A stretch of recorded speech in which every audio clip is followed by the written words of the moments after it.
하나님 말씀 베드로전서 2장 1절에서 5절까지입니다.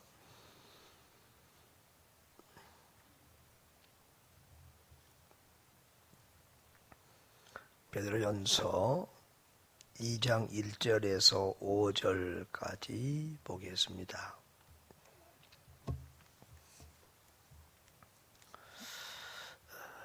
같이 합독합니다. 그러므로 모든 악독과 모든 기만과 애식과 시기와 모든 비방하는 말을 버리고 갓난아기들 같이 순전하고 신령한 젖을 사모하라. 이는 그로 말미암아 너희로 구원에 이르도록 자라게 하려 함이라. 너희가 주의 인자하심을 맛보았으면 그리하라. 사람에게는 버림바가 되었으나 하나님께는 택하심을 입은 보배로운 산돌이신 예수께 나아가 너희도 산돌같이 신령한 집으로 세워지고 예수 그리스도로 말미암아 하나님이 기쁘게 받으실 신령한 제사를 드린 거룩한 제사장이 될지라. 아멘.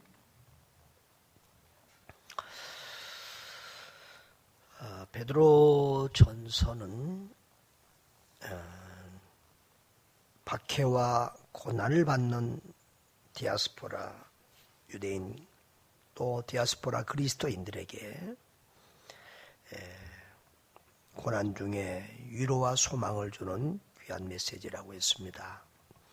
1장은 박해와 환난 가운데 살아야 할 그런 성도들에게 하늘의 소망을 말씀하셨고, 그리고 이제 2장에 와서는 1장 13절부터 지금 2장 10절까지는 그 박해 가운데 살아야 할 성도들의 개인적인 생활에 대해서 권면하고 있습니다. 1절에서는 우리 성도들이 버려야 될 것에 대해서 말하고 2절 3절에서는 또 성도들이 취해야 될 것, 버려야 될 것 대신 추구하고 또 가지도록 노력해야 될 것에 대해서 말씀하고 있고요.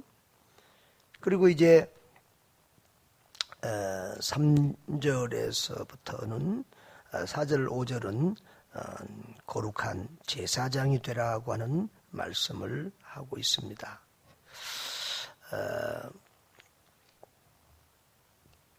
성도가 버려야 될 5가지는 뭡니까? 첫째로는 모든 악독과 그랬습니다. 악독은 악을 행하려는 자발적인 의지입니다. 우리 그리스도인들은 악을 행하려고 하는 그런 생각과 의지를 헌신짝처럼 다 벗어버려야 합니다. 여기 버린다는 말은 초대교회사에서 우리 장로교는 약식 세례를 받습니다만은 보통 침례교를 받으면 이렇게 자기 있던 평상시의 옷을 벗어버리고 세례복을 입습니다. 그런 것처럼 옛날에 가졌던 예수 믿기 전에 과거에 가졌던 이런 악독과 기만과 애식과 시기와 모든 비방하는 말을 그냥 싹 벗어버려야 된다. 그런 말입니다. 그리고 이제 그 세례를 받고 난 다음에는 옷을 벗어버리고 세례복을 입는 것처럼 바로 선하고 거룩하고 의로운 삶을 살아야 되는데 성경은 그것을 옛 사람을 벗어버리고 예수 그리스도로 옷 입으라고 표현을 하죠. 성도가 버려야 될 그 5가지가 뭐냐 그러면 모든 악독, 악을 행하려는 그런 생각, 의지를 벗어버리라. 그리고 모든 기만 그랬어요. 옛날 성경은 괴휼이라고 그랬습니다. 거짓으로 남을 속이려는 행위, 기만, 괴휼을 벗어 던져버려라. 그리고 외식, 겉과 속이 다른 위선적인 행위를 말하지요.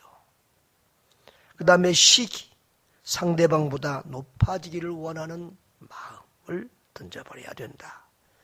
그리고 모든 비방하는 말, 중상모략하고 남을 험담하는 그런 말을 버려야 된다.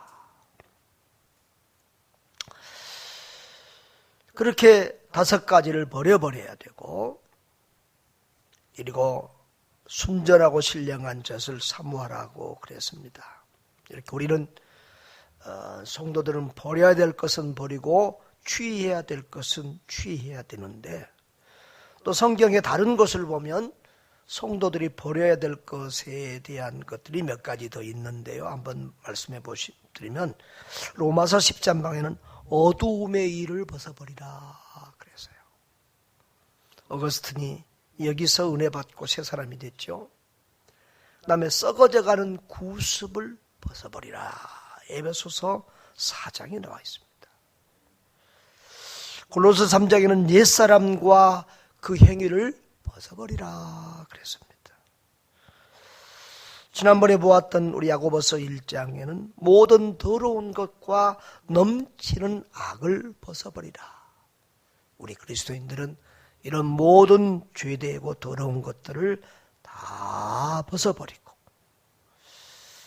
갓난아기들 같이 순전하고 신령한 젖을 사모해야 된다 그랬습니다. 여기 순전하고라는 말은 불순물이 섞이지 않은 순수한 상태를 말하는 것입니다. 그러니까 1절에 그런 남을 속이는 것, 모든 기만과 반대가 되는 말이죠. 하나님의 말씀은 순전하고 신령한 젖입니다. 이게 신령하다는 말은 이치에 맞는 적합한 그런 뜻인데, 바로 신령한 젖은 우리의 심령, 우리의 영혼을 살찌게 하는 데 적합한 젖, 곧 생명의 말씀을 가르칩니다. 갓난아기들 같이, 갓난아기들이 본능적으로 엄마의 젖을 찾고 사모하는 것처럼, 이게 사모하다는 말은 애타게 갈망한다는 말인데, 그렇게 엄마 젖이 없으면 살 수 없는 것처럼 막 그냥 쭉쭉 그 젖을 빠른 것처럼 그렇게 순전하고 신령한 젖을 사모해라 말이죠. 그래서 그 우리의 영적인 양식인 하나님의 말씀 신령한 젖을 사모하는데, 그 하나님의 말씀은 뭐냐? 그로 말미암아 너희로 구원에 이르도록 자라게 하려 함이라 그랬습니다. 그렇습니다. 우리는 예수 믿고 거듭나면 구원받았다, 그리고 신앙생활 다 끝난 것처럼 이렇게 착각을 하는 분들이 있습니다. 지금 이제 코로나 상황도 되니까, 아니 나는 뭐 예수 믿는데 뭐 예배 몇 번 빠진다고, 뭐 신앙생활 좀 등한히 한다고 별 문제 있겠어. 좀 이럴 때는 이러다가 또 나중에 신앙 회복하면 되고, 좀 뭐 쉬다가 또 다시 다니면 되지, 이런 식으로 생각하는 분들도 많이 있습니다. 내 신앙생활은 예수 믿고 거듭난 그때부터가 시작입니다. 거듭나기 전에 사람은 이제 신앙생활을 시작한 것이 아니고, 스타트한 것이 아니고 달리려고 준비운동하고 있는 거고요. 거듭나면 그때부터 이제 신앙생활 달리기 시작하는 것입니다.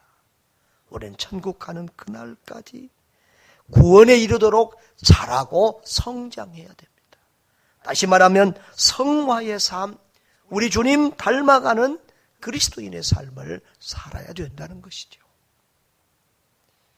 그래서 사실은 거듭난 것은 순간이고 성화는 일평생 계속되는 것이기 때문에 어떤 분들은 이 성화구원이라고 하는 구원의 그 두 번째 단계를 굉장히 강조하는 분들도 있어요. 여기 물컵이 있습니다. 이 물컵이 있어도 이것이 더러우면, 쓰레기통에 그대로 있으면 이 그릇은 아무 쓸모 없습니다. 이 그릇이 깨끗이 씻겨지고 물이 담겨져야만 물그릇으로 쓰임받을 수 있습니다. 우리 그리스도인들도 그렇습니다. 우리 그릇이 깨끗해야만 하나님이 우리를 쓸 수가 있습니다. 그래서 모든 더러운 것들을 벗어버려야 되는 거예요. 그리고 하나님의 말씀으로 우리가 새로워지고 변화되어져가는 그런 성화의 과정. 그래서 주님이 우리를 마음껏 쓰실 수 있는 그런 하나님의 그릇들로 빚어져야 될 줄 믿습니다. 구원에 이르도록 자라게 하려 하라. 우리 신앙이 성장해야 된다는 말이에요. 신령한 젖을 먹고 자라야 된다는 거예요. 갓난아이들이, 젖을 잘 먹는 아이들이 무럭무럭 자라잖아요. 안 먹는 애들은 늘 병치레하고 빼빼 마르고 키도 안 크잖아요. 성도도 마찬가지. 안 먹는 성도들은, 말씀을 안 먹는 성도들은, 기도 안 하는 성도들은, 예배를 잘 안 드리는 성도들은 믿음이 자라지 않아요. 여러분, 자녀들을 키워보셨나요? 애가 안 자라면 부모는 죽습니다. 죽어. 얼마나 마음이 힘듭니까? 성도가 자라지 않으면 10년이 되고 20년이 되어도 자라지 않으면, 변화되지 않으면, 성장하지 않으면 그 성도를 바라보는 목사는 다 고통스럽습니다. 목사가 무능하고 부족해서 저 성도가 저렇게 자라지 않는다, 변화받지 않는다 생각을 하면 정말 힘들 때가 있습니다. 순전하고 신령한 젖을 사모하고 하나님의 말씀 안에서 잘 자라가는 성도들 되시기를 주의 이름으로 축복합니다. 3절에 보면 너희가 주의 인자하심을 맛보았으면 그리하라 그랬어요. 여러분, 맛있는 음식을 맛본 사람은요,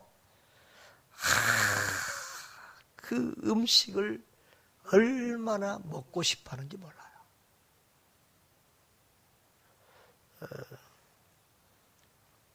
우리 토요일날 또 주일날 들어온 우리 선교관에 들어온 우리 선교사님들이 있어서 오늘 점심을 그걸 대접할까 지금 생각을 하고 있는데,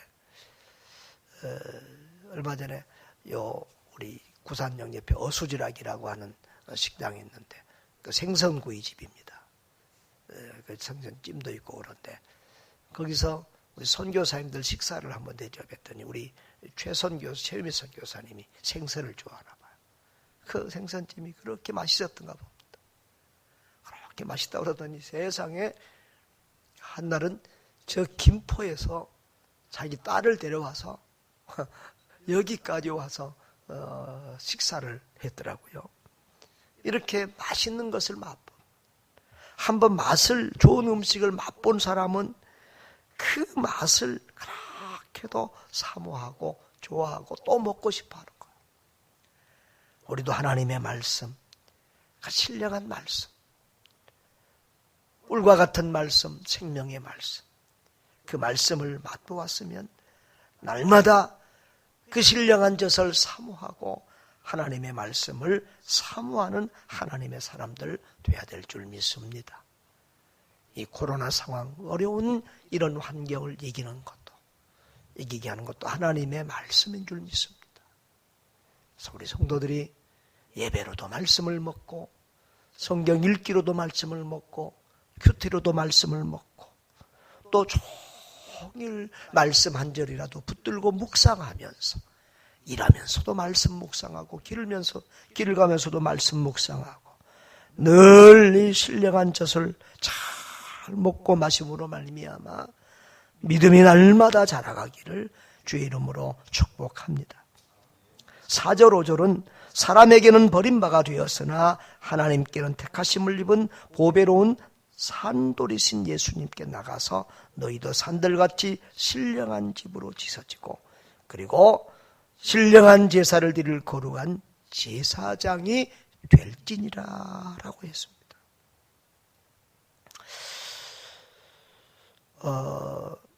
제사장은 구약시대에는 레위인만 되어졌습니다.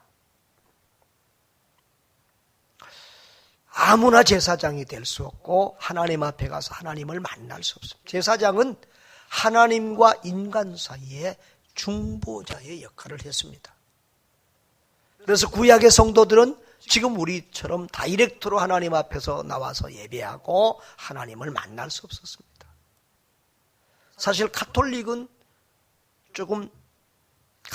지금도 좀 구약과 비슷합니다. 사제를 통하여, 신부를 통하여 하나님을 만납니다. 하나님 앞에 죄를 고백할 일이 있으면 신부 앞에 가서 죄를 고백하고 또 신부를 통해서 죄사함을 받았다는 또 말을 듣기도 하고 그렇습니다. 그러나 우리 종교개혁을 통해서 우리 개신교회는 만민제사장, 예수 그리스도께서 십자가에 피 흘려 죽으심으로 그때에 어떻게 됐어요? 성전의 휘장이, 지성소와 성소를 가르는 휘장이 쫙 갈라졌습니다. 그래서 누구나 그 찢어진 휘장 사이로 나아가서 누구나 하나님을 직접 대면하고 만날 수 있게 되었습니다. 그 찢어진 휘장이 바로 십자가에서 찢긴 예수 그리스도의 몸입니다. 우리는 예수 그리스도의 십자가의 대속의 은혜를 힘입어서 우리는 주님 앞에 나아가서 우리가 누구든지 주님을 직접 대면하고 만날 수 있는 이 많은 제사장의 시대를 살고 있습니다. 바로 그 많은 제사장의 이 성경의 기록과 신학을 재확인하고 강조했던 사람들이 바로 루터와 칼빈을 비슷한 이런 종교 개혁자들이었습니다. 그래서 가톨릭은 지금도 사제들 앞에 죄를 고백하고 이렇게 또 사제들을 통해서 하나님을 만나는 이런 일들을 하고 있지만 우리 그리스도인들은 누구나 주님 앞에 나와서 내 죄를 고하고 또 사제의 용서를 받고 주님을 만나고 은혜 받는 이런 거룩한 제사장으로서 우리가 주님을 만나고 있습니다. 그런데 제사장이 되기 전에 우리는 어떻게 된다고요? 사람에게는 버림바가 되었으나, 이 말은 뭐예요? 예수님이 유대인들의 박해를 받고 고난을 받고 십자가에서 죽어졌잖아요. 그것을 의미합니다. 그러나 하나님께는 택하심을 입은 보배로운 산돌이신 예수님이세요. 보배로 사람들은 버렸지만 하나님은 그 예수님을 택해서 보배로운 모퉁이돌, 다른 성경으로 보면 모퉁이돌을 삼았다, 기초석을 삼았다 그랬잖아요. 집을 지을 때 이 모퉁이돌은 이쪽과 저쪽 벽을 연결하는 모퉁이돌입니다. 기초석입니다. 그것은 구원의 반석이라는 말이죠. 예수님이 우리의 구원의 반석이 되셨어요. 산돌이, 살아있는 돌이에요. 보배로운 산돌이에요. 여러분, 이 베드로는 예수님을 돌이라는 말, 이 돌이라는 말을 많이 써야죠. 그 다음에 5절에도 보면 너희도 산돌같이 그랬는데 5절에서는 우리 성도들도 산돌같이 돼야 된다. 이 돌이라는 표현을 자주 쓰는데 여러분, 예수님이 베드로에게 무슨 별명을 주어줬어요?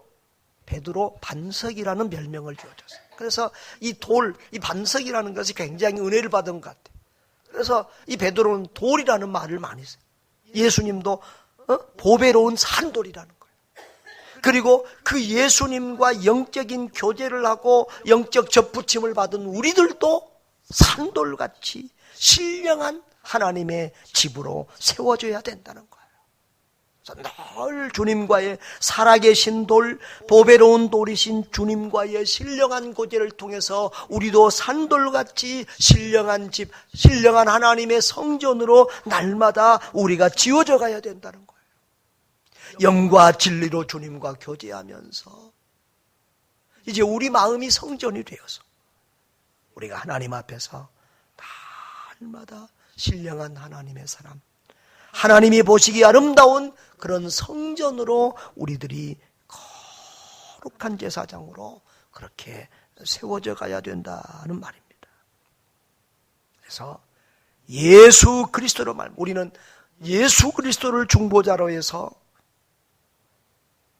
눈에 보이는 목사가 아니라 신부가 아니라 예수 그리스도로 말미암아 예수 그리스도를 중보자로 해서 우리는 하나님이 기쁘시게 받으실 만한 신령한 제사를 드리는 거룩한 하나님의 사람들, 거룩한 제사장으로 이렇게 성장하고 자라가야 될 줄 믿습니다. 그런 저와 여러분 되시기를 주의 이름으로 축복합니다. 존귀하신 주님, 교회만 나오면 그리스도인이 되는 것 아닙니다. 신앙생활만 하면 저절로 그리스도인이 되는 것이 아닙니다. 우리는 옛사람을 벗어버리고 새사람을 입어야 될 줄 믿습니다. 모든 더러운 것들, 죄악들, 옛사람의 습성들 다 벗어버리고 날마다 예수 그리스도로 옷 입게 하여 주시옵소서. 우리 힘으로는 주님 닮아갈 수 없고 우리 힘으로는 성숙한 그리스도인들 될 수 없사오니 주여 날마다 성령께서 우리를 붙들어 주셔서 하나님의 말씀 가까이 하게 하시고 갓난아이들 같이 순령한 젖을 사모하면서 날마다 그 말씀 안에서 새롭게 다듬어지고 변화되고 성숙해져가는 저희들 되게 하여 주시옵소서. 그래서 보배로운 산돌이신 우리 주님 닮은 거룩하고 신령한 하나님의 사람들, 거룩한 제사장으로 그렇게 세워지고 쓰임받게 하여 주시옵소서. 주님, 오늘도 주님과 동행하는 저희들 되기를 원합니다. 잘 먹고 잘 살고 출세하는 것이 우리의 성공이 아니라 주님과 동행하며 주와 더불어 살아가는 것이, 주님 닮아가는 것이 우리 인생의 성공이요 신앙의 진정한 성공인 줄 믿습니다. 그렇게 오늘 하루도 또 한 주일 동안도 우리 일생도 그렇게 주와 더불어 살면서 주님 닮아가며 승리의 삶, 성공의 삶 살게 해 주옵소서. 여러 가지로 연약한 성도들 살펴주시고 병중에 있는 성도들, 우리 항암 투쟁 중에 있고 또 디스크와 관절과 여러 가지 통증으로 고통을 받고 있습니다.